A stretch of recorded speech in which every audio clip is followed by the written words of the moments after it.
There's a kind of crying that has nothing to do with sadness. And if you're the kind of person who feels the world deeply, you already know exactly which one. You're driving alone. Maybe the light falls through the trees just right, or a song hits a certain chord that feels like it was written for a memory you can't quite name. Either ways, you feel it, that warmth behind your eyes, the swell in your chest. Not grief, not pain, something closer to fullness.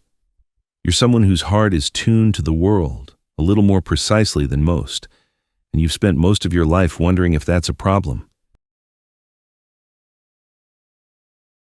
And what if it never was? It happens in public, quietly.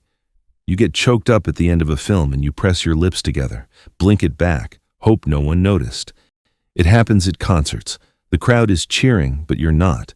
Your eyes are closed because one perfect harmony just landed and something in your chest answered it. 1,000 people heard the same note. Your body felt it. And then there are the quiet ones, the ones that catch you most, happen when no one's watching. You're reading alone, and a sentence stops you cold. Not because it's sad, because it's so precisely true that your throat tightens around it. You read it again, slower, like you're trying to press it into your memory before it fades. And then there are the ones you'd never tell anyone about. Last week, maybe, you teared up over clouds, just clouds, really extraordinary ones, backlit and enormous, moving slow across the sky. And for a moment the world felt so big, so strangely beautiful, a beauty so unreasonable, so out of proportion to the moment that your chest couldn't quite hold it.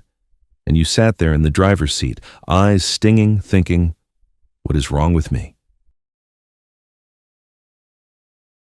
Nothing. Absolutely nothing was wrong with you in that moment. Sometimes, yes, it's a lot to carry. Feeling the world at that frequency, all day, every day. But before you dismiss it, before you laugh it off the way you usually do, stay with this for a moment.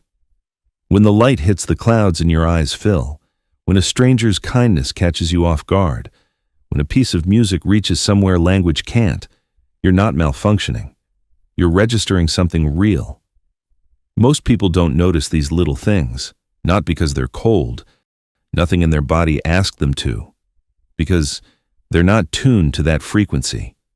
Yours did, because you are. The beauty lands in your body before your brain has a word for it. That's what resonance feels like. Your heart recognizing something your mind hasn't caught up to yet.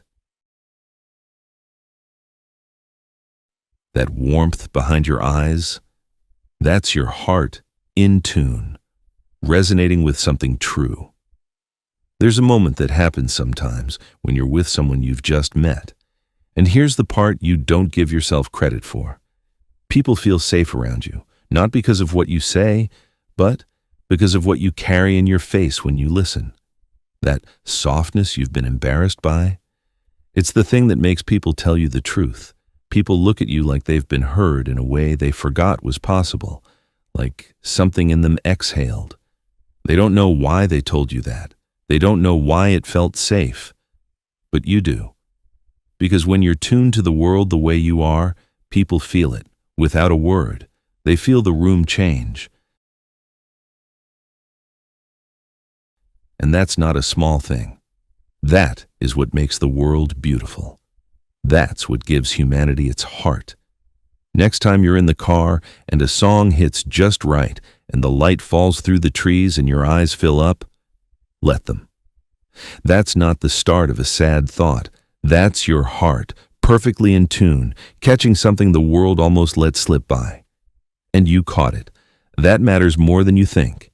Keep this video close. Send it to someone whose eyes go soft when the music swells.